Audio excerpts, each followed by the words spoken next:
Hello, good evening. It's News 360 coming to you live from the News Hub here at Adesa Wekanda.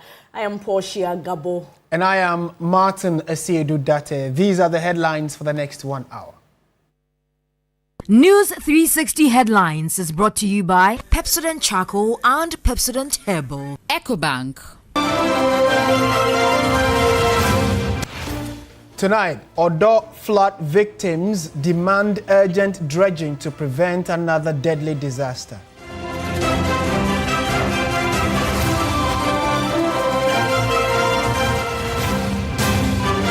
And also coming up tonight, residents in Teshianungwa resort to desalination wastewater as worsening water shortages leave taps running only once weekly.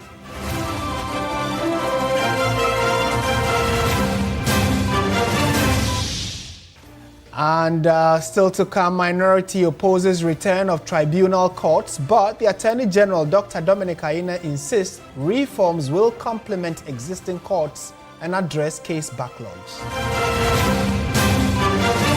Later in business news, an economist projects Ghana's low interest rate environment to persist in the near term, urging banks to immediately reposition their business models for a new era.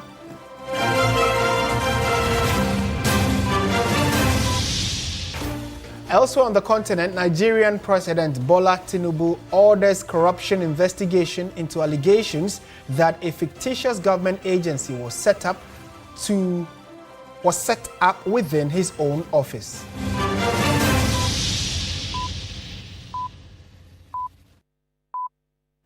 We have details of these stories and more, plus business, sports and entertainment all coming up. We begin from Parliament, where the minority is rejecting the reintroduction of the tribunal court system, arguing that it could become an avenue for creating jobs for party loyalists to jail opponents. The caucus maintains the Fourth Republic has established a judicial structure comprising circuits, districts, magistrates, high courts and appeal courts, which should instead be strengthened to effectively discharge their mandates.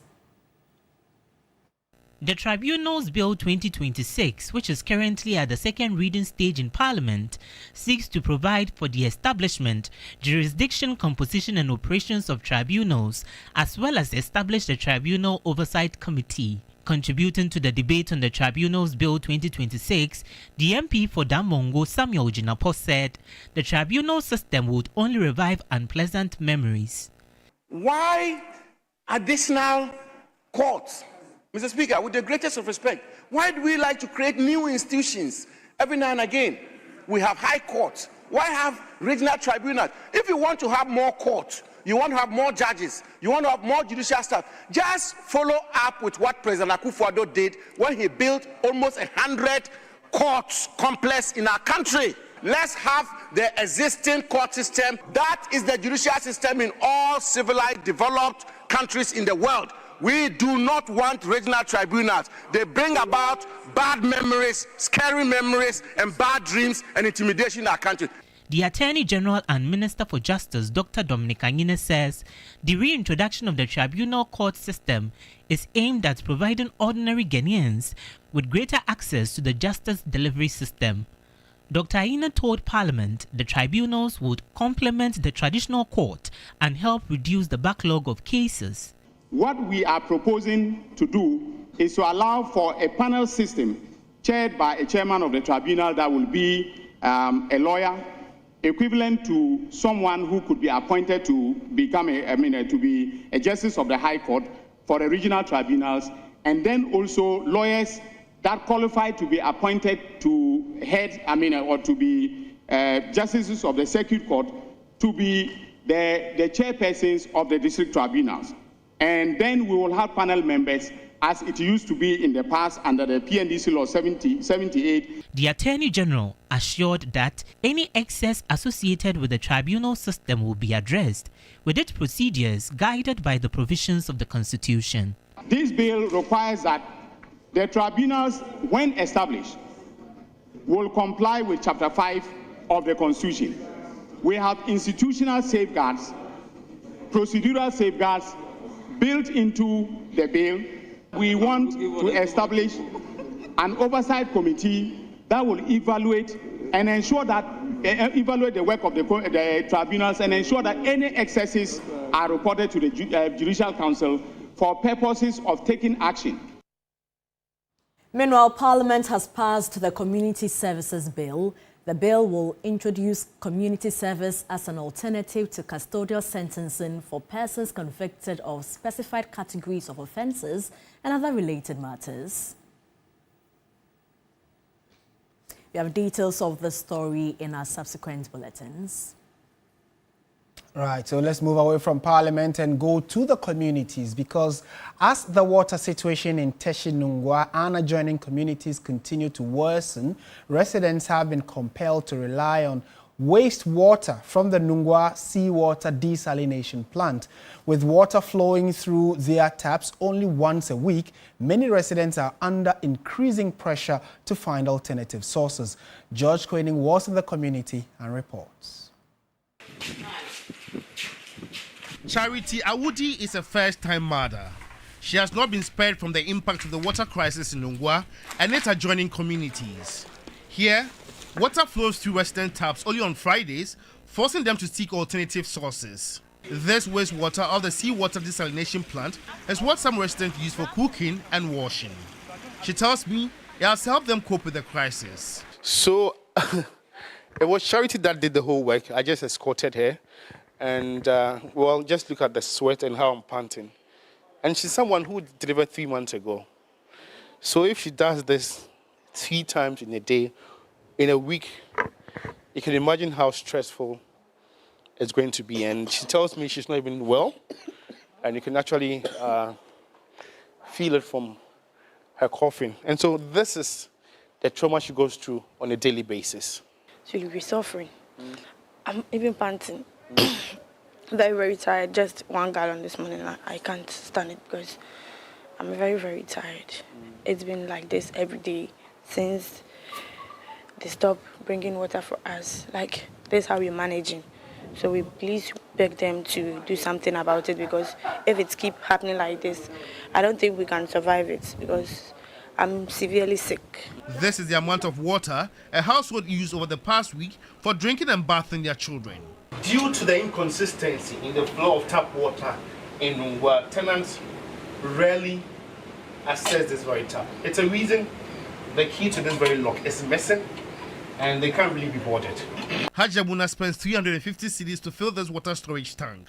For the smaller containers, she spends 75 cedis on each. When operational, the seawater desalination plant serves the water needs of many households and surrounding communities. With the current situation, residents are calling on the local authorities to facilitate the resumption of its operations. It has been a while since. It's not easy. And for some of us, we are unable to fetch water. So if we don't get people to fetch for us, it is very tedious. You can imagine how we feel. It got to a time we went the whole month without water. Wastewater no ebano. Eno na nkrofosa na di dware. De eno mu de to pure water. Ya boka pure water bag ba ko bia 12 cedi. We spend a lot on sachet water, which does not last for more than a day. Government must ensure the plant resumes operation so that our lives can be better. Because time nso we ebano. De bia nso wo. Obi an complain. The Member of Parliament for Krowa and Minister for Gender, Children and Social Protection, Dr. Agnes Namomolate, said in a phone interview that the situation is being resolved. She added that, in the absence of the plant, water tankers are supplying water to residents as an interim measure.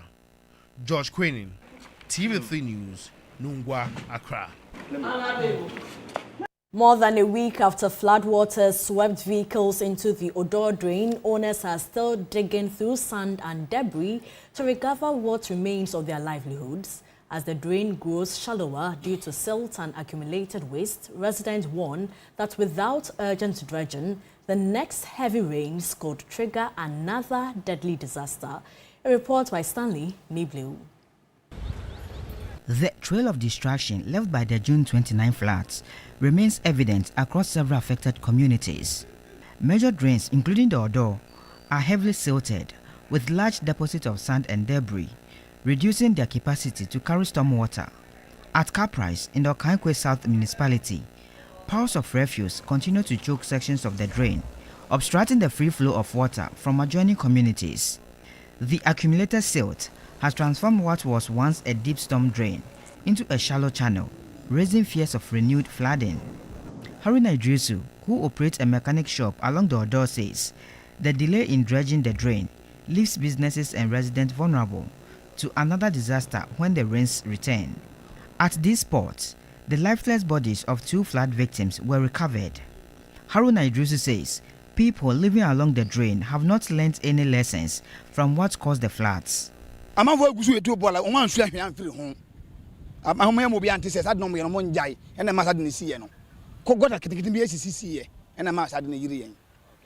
Yes, stop ball and stop baller for water inside. Stop. Meanwhile, at Caprice, several vehicle owners were seen trying to recover cars swept into the drain by the flood waters. Some vehicles remained buried beneath thick layers of sand. Armed with spades and shovels, the men painstakingly dug through the debris to reach one of the submerged vehicles. After nearly 2 hours of digging, they finally uncovered the wreck and called in a tow truck to haul it away. The owner, Ebaba, says he is determined to repair the vehicle despite the extensive damage. Bet my can say cano ebu ha omo de bejayen. Sip ye kana mame okwa omba. 1 week my from me ba me mba. Enim say size to no be si. Ti esi ye no e na got so no be got na be e den e be so odonum. Nti ye ne honom de ye pese aban be boy na ntimi yi cars na ye den. Yes sir. Honestly, no mechanics now problems. At Seko, large sections of the Odor River bed have also been buried under sand, significantly reducing the drain's depth and capacity. Residents fear that any further delay in dredging could trigger another round of devastating flash floods. The challenge is compounded by piles of refuse and debris, which continue to obstruct the free flow of water. Following the recent floods, President Mahama has directed the military to lead flood mitigation efforts across the country. As part of the exercise, personnel are expected to undertake dredging and desilting works in the Okankwe South municipality. Residents, however, say the sand and debris must be removed immediately to prevent another tragedy. Se oma obi contract se obeyi gotanuma mo mu yi go abotin biom yenyi kanisi ho se tipa ne ba besisa tipa ya titi agum fako bebi ori kogu ebeye sip ebebu achense anwa we wo ha. With another rainy spell expected in the coming days, residents say time is running out. They are urging authorities to move beyond promises and immediately dredge and clear the Odor drain, warning that every day of delay increases the risk of more lives, homes and vehicles being swept away. Stanley Niblo, TV3 News, Accra.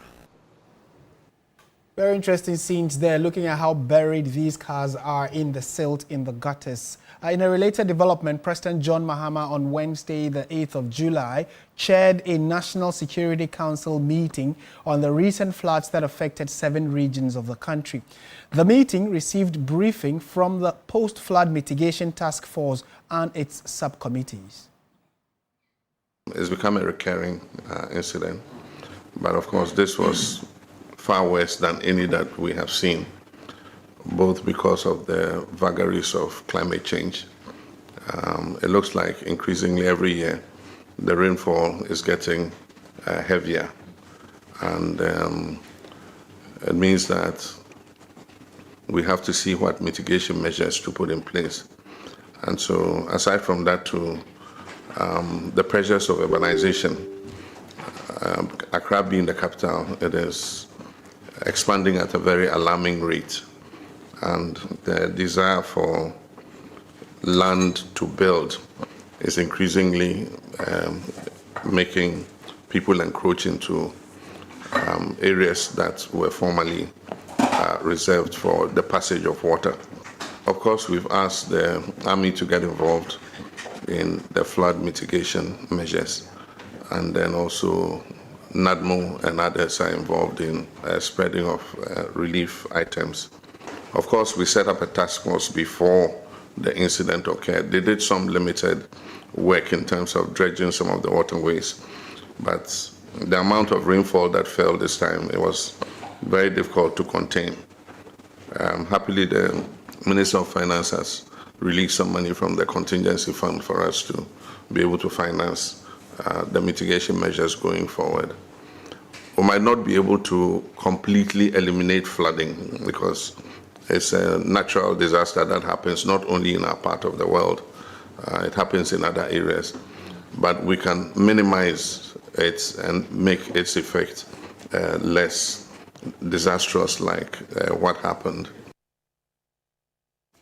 In more news tonight, the Ghana AIDS Commission says reports that about 1,300 out of nearly 100,000 applicants recorded reactive HIV test results during the security screening process should not be viewed as alarming. The Commission, during a media briefing, explained that the figure represents about 1.3% of those screened, which is consistent with Ghana's estimated adult HIV prevalence of 1.49% as at the end of 2024. The Ghana AIDS Commission has moved to clarify concerns arising from comments by the Minister for the Interior about HIV test results during the recent Security Service recruitment exercise. According to the Commission, an initial reactive HIV test does not mean a person has been diagnosed with HIV. Under Ghana's national HIV testing guidelines, every reactive result must undergo an approved 3-test serial testing process before an HIV-positive diagnosis can be confirmed. The Commission is also reminding all institutions that HIV testing must be conducted with informed consent, confidentiality, and professional counseling. Individuals with reactive results should be supported to complete confirmatory testing and, when necessary, be linked to treatment and care. Screening for employment is a very important aspect of the Labour Act, and we don't determine the processes and the various tests that is being done. The reported figure should therefore not be interpreted as unusual. Confidentiality has not been breached in a way, because they have not been identified publicly. The Commission recognizes that public communication of HIV, if not carefully framed, may unintentionally reinforce stigma and discrimination. The Commission further stresses that under the Ghana AIDS Commission Act 2016, Act 938, discrimination against people living with HIV in employment and other areas of public life is prohibited. The laws and the guidelines are clear, and it's for all agencies to obey. This is human rights issue, and one of the appropriate authorities is SRAJ. So if anyone thinks that he had been unfairly treated, his human rights have been violated, he can approach SRAJ, he can also come to us, and together we will have to sit around a table to solve it. The Commission warns that inaccurate public communication about HIV can discourage people from testing and seeking treatment, potentially undermining the country's progress in the fight against the disease. Meanwhile, the Ghana AIDS Commission says processes are far advanced to receive more HIV testing kits and ARTs into the country in the next 3 to 4 weeks. Director for Technical Other Commission, Dr. Fred Nanapoku, who confirmed the situation of a looming short out of the commodities, has assured the general public that the situation will be averted. What's happening is that at the Central Medical Store, the stock levels is below the threshold that we always want, 6 months of stock. And that is a bit of a challenge. In fact, when you go to the regional stores too, we are also told that in some regions the stocks levels are lower than what is expected. In other places, it's also okay. Others are even more than, in quotes, necessary. So the National AIDS Control Program had made a request to the Ministry of Health to make sure that these commodities are restocked at the central and regional medical stores. And processes have been initiated. And we are being told that we should be expecting some more of the commodities within the next 3 to 4 weeks. And so hopefully that will ensure and will forestall any possibility of stockouts hitting the country. Away from the health sector, President John Mahama says government alone cannot provide jobs for all Ghanaians, stressing that the private sector remains the key driver of employment and economic growth. The president made these remarks during a meeting with the Kwewu Business Advocacy Group at the Jubilee House in Accra. President Mahama said the public sector employs only a small fraction of the country's population, making it impossible for government to absorb the growing number of young people entering the job market each year. Every successful economy is built on strong partnerships between governments and the private sector. We all know that government cannot do it alone. Government has to work hand in hand with the private sector to be able to achieve economic prosperity. And so your presence here demonstrates your confidence in engaging government constructively. And I assure you that my administration remains committed to maintaining an open door policy with the entire Ghanaian business community, and particularly with the Kwewu Advocacy Group. From the first day of this administration, we've been clear that the private sector is not merely a stakeholder. It is the principal engine of economic growth. The president noted that the role of government is to create a business-friendly environment that enables businesses to invest, expand, and create decent jobs. What government should do is to create businesses can invest and expand with confidence, expanding their production, creating decent jobs, and competing successfully. And so our reset agenda is therefore centered on restoring macroeconomic stability, currency stability, rebuilding investor confidence, lower interest rates for businesses, improving infrastructure, strengthening institutions, and removing unnecessary barriers that increase the cost of doing business. The Kwewu Business Forum has seen its successful operationalization for 2 years spanning. The Accra High Court has ordered lawyers for former CEO of the National Food Buffer Stock Company Limited to bring their application seeking to compel the Attorney General to produce their client in court on notice to allow the Attorney General to respond. Hanan Abdul Wahab Aludiba was arrested on Saturday, the 4th of July, as he was en route to travel to the UK for medical treatment after being granted leave by the court. Lord Eduasari reports. Led by former Attorney General Godfred Eboadame on Wednesday, July 8, the lawyers sought to move their ex-parte application for habeas corpus, arguing that Hanan Abdul Wahab Aludiba has remained in custody since his arrest at the Accra International Airport on Saturday, July 4, adding that it has been over 72 hours. Godfred Eboadame further stated that they brought the application as an ex parte due to the urgency of the matter. However, the presiding judge, Barbara Tesechawe, noted that it was still important to hear the side of the Attorney General. Dami again argued that he had attached the post of the Deputy Attorney General, Dr. Justice Remsai, on Facebook, outlining the arrest of the former NAFCO CEO on Saturday, July 4. He indicated that since the arrest of Hanan Abdul Wahab Aludiba, no charges have been preferred against him, and his continued detention would amount to the contravention of Article 14(3) of the Constitution. But Justice Tesechawe maintained that the defense lawyers ought to notify the Attorney General's office before coming to court and adjourn the proceedings to Friday, July 10 for Hanan's lawyers to move the motion. Meanwhile, the Attorney General is set to move a motion seeking to revoke the permission granted to Hanan by the High Court to travel on July 16. The Attorney General alleges that Hanan falsely presented a defreezing order of landed properties to the bank as defreezing order of bank accounts.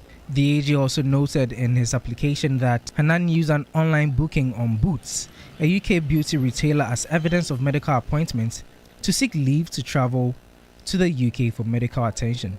Lodi Dwasari, TV3 News, Accra. Meanwhile, lawyers of the former National Food Buffer Stock Company Limited, led by Godfrey Yeboah Dame, have challenged the Attorney General's office to produce any evidence, including a check, withdrawal slip, or any document to prove that Hanan Abdul Wahab attempted to access funds before he arrived at the airport. Debunking what he described as false allegations by the Attorney General against his client, Godfrey Dame disputed assertions that accounts of ex-NAFCO boss remain frozen. He argued that there was no valid order of any court of competent jurisdiction maintaining the freeze because earlier orders made in connection with previous proceedings had already lapsed. In a statement signed by the former Attorney General Godfrey Dame, he also criticized fresh bail conditions imposed by EOCO, describing the 5 million Ghana cedi bail with two justified sureties as excessive and unreasonable.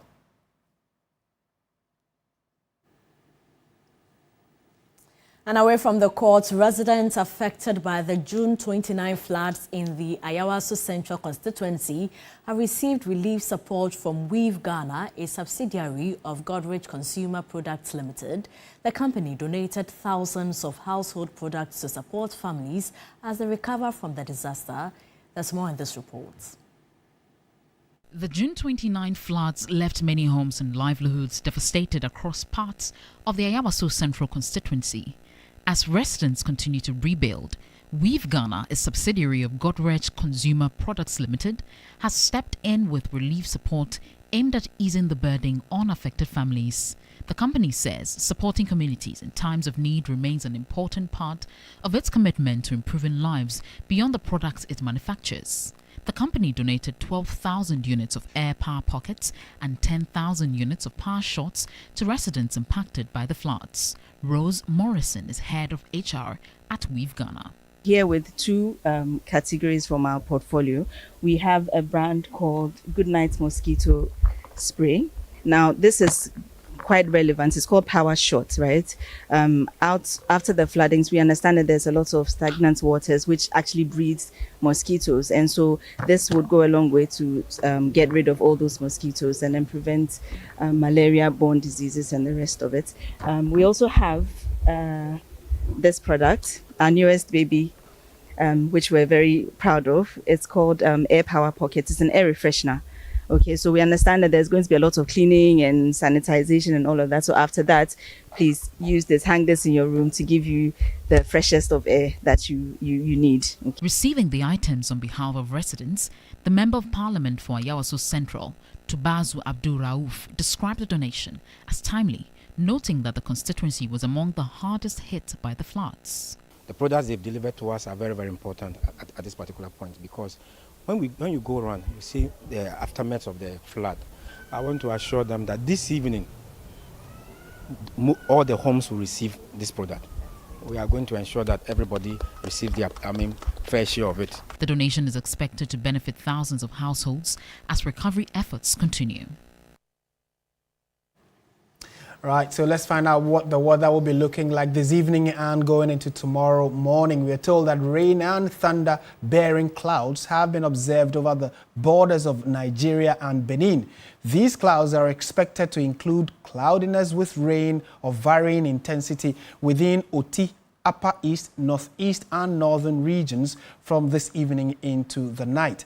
The conditions are expected to spread to parts of the Ashanti, Bono East, Upper West, Savannah, Bono Ahafo, Western North, Central and Western regions later tonight into the early hours of the morning. However, lower intensity of rain is expected over areas within the Volta, Greater Accra and Eastern regions during the forecast period. Clearly, the entire country needs to be on alert because the rains could come in. Let's look at the figures now.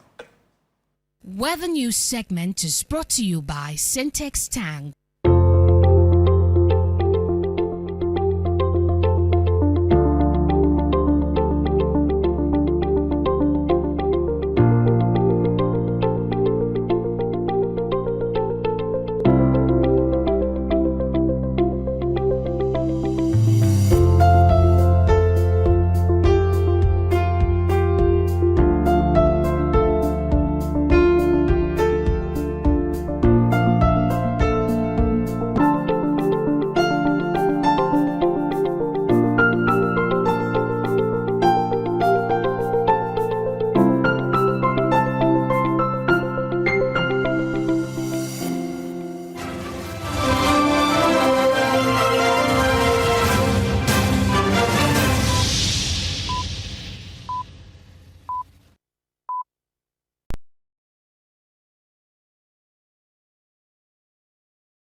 Business modules now to remain profitable in an era of low interest rates.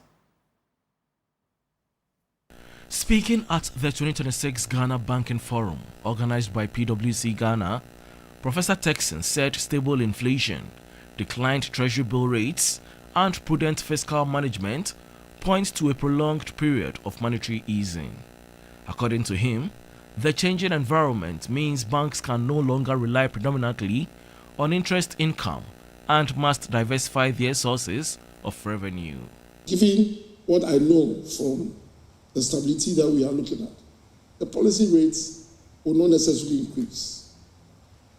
If anything at all, we should look at it going down. And therefore, it is quite clear that banks have to re-strategize. The problem is that when the rates are declining so fast, the repricing happens faster than the strategy of changing your business model. Echoing the call for transformation, country senior partner at PwC Ghana, Vish Ashagbo, said the banking industry must urgently evolve from traditional interest income-driven institutions into digital transaction-focused financial ecosystems. Each bank needs to think about where they want to be, which segment of the market they want to play in, and then design their business model accordingly. Because trying to do everything and everybody trying to do the same thing in this low interest rate environment is not going to give us much profitability as it has in the last few years.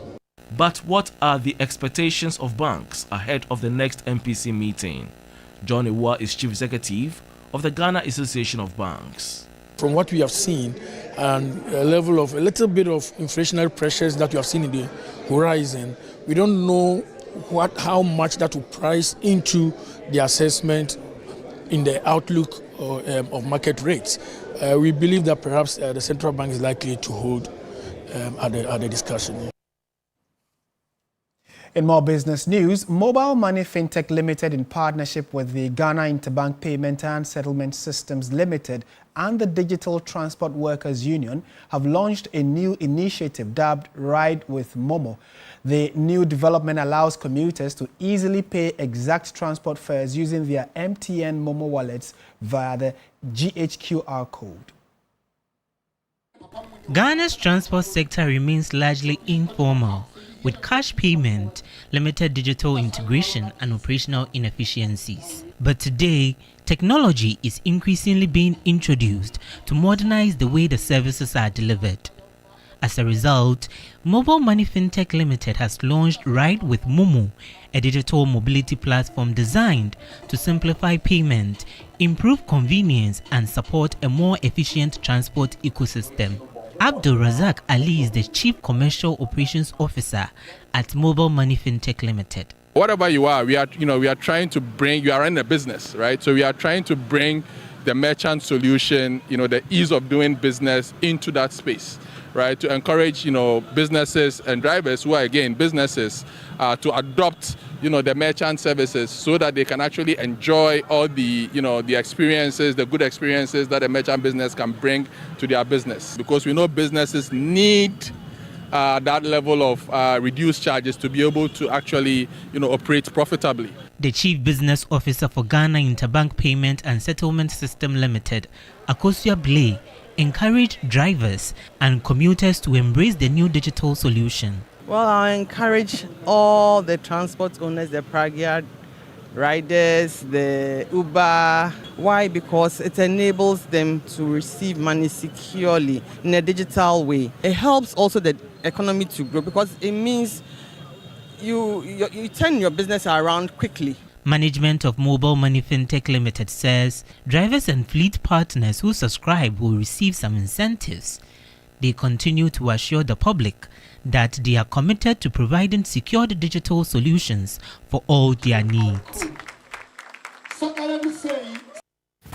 That's it for business on News 360. But let's find out how the Ghanaian cedi is faring with the major trading currencies and how the commodities market is looking like.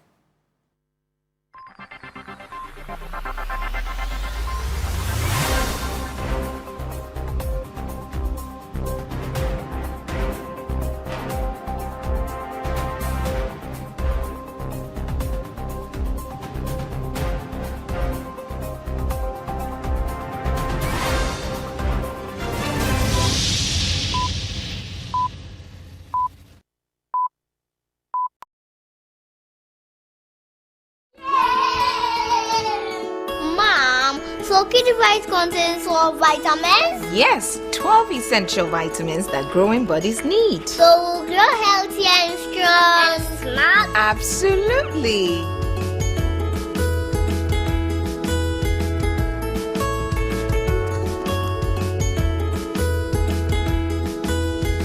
Kidivite Multivitamin Tonic contains all the essential vitamins and nutrients needed for the healthy development of children from age 1 to 12 years. Also available, Kidivite Multivitamin Drops for babies under 12 months.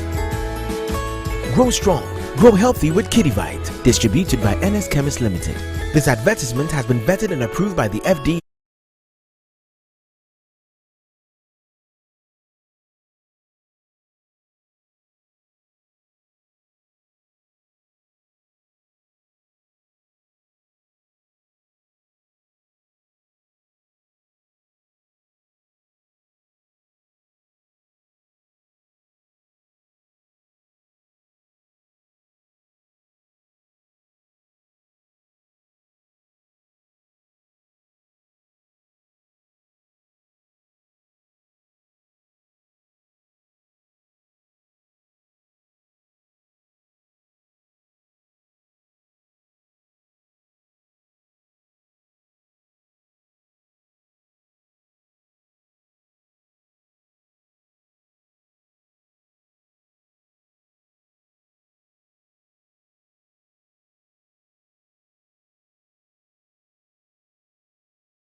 in the first knockout game ended Croatia's bid to reach the latter stages of the third consecutive World Cup.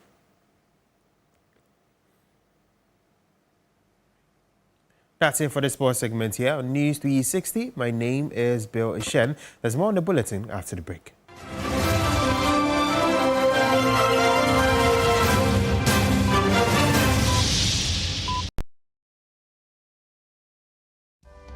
My line of work,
across the country's creative community, with artists, media personalities, cultural stakeholders and fans paying tribute to a woman whose work inspired many and brought international recognition to Ghana.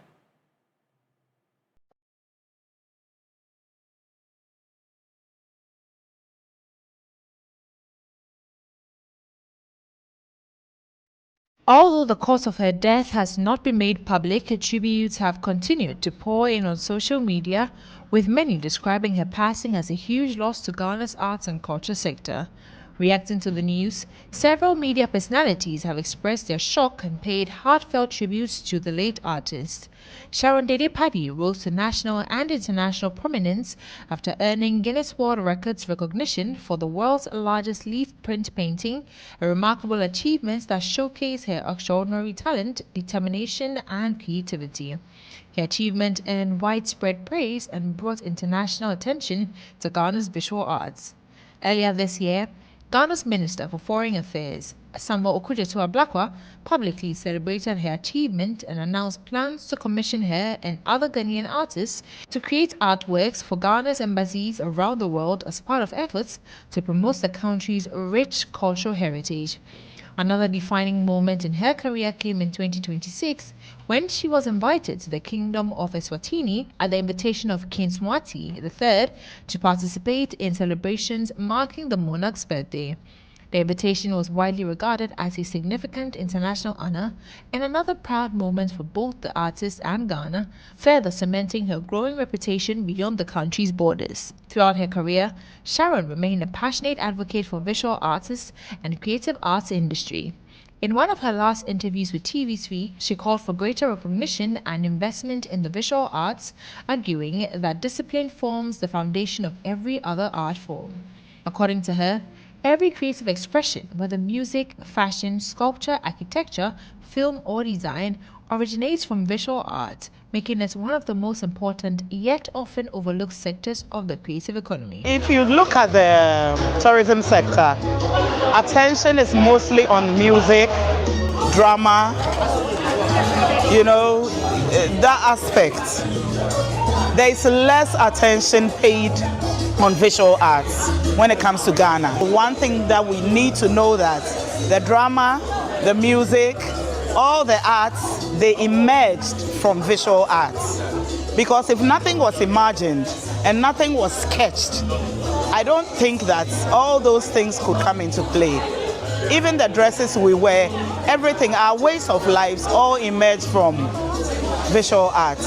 So I think that should even be the key part of the sector where most attention will be paid, and then it will transfer onto the others. Beyond her artistic excellence, Sharon was admired for her humility, resilience, and unwavering commitment to inspiring young creatives. Her passing leaves a significant void in Ghana's creative landscape, but her legacy will live on through her groundbreaking achievements, her advocacy for visual arts, and the countless artists she inspired. May her soul rest in perfect peace.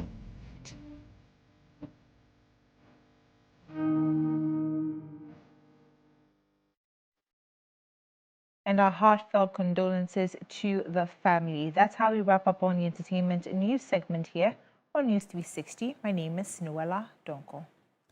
Thank you so much, Noella. On the international front, Nigeria's President Bola Tinubu has ordered a corruption investigation into allegations that a fictitious government agency was set up within his own office, complete with public funding worth $950,000. According to the presidency, the letter from the president's chief of staff creating the Presidential Foreign Intervention Promotion Council had been forged. President Bola Tinubu on Tuesday directed the Independent Corrupt Practices and Other Related Offences Commission to investigate and submit a comprehensive report within 30 days.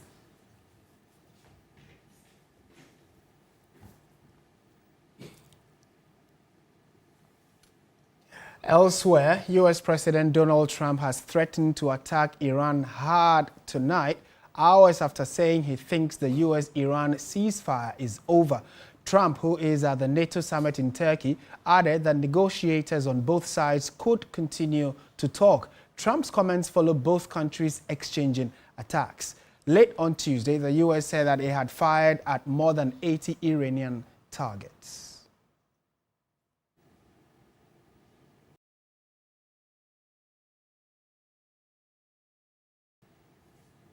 On the back of that, we bring the bulletin to an end. Thank you so much for watching. My name is Martin Asiedu-Date. And I am Portia Gabon, who joined Africans at 10 p.m. for Ghana tonight. Good evening.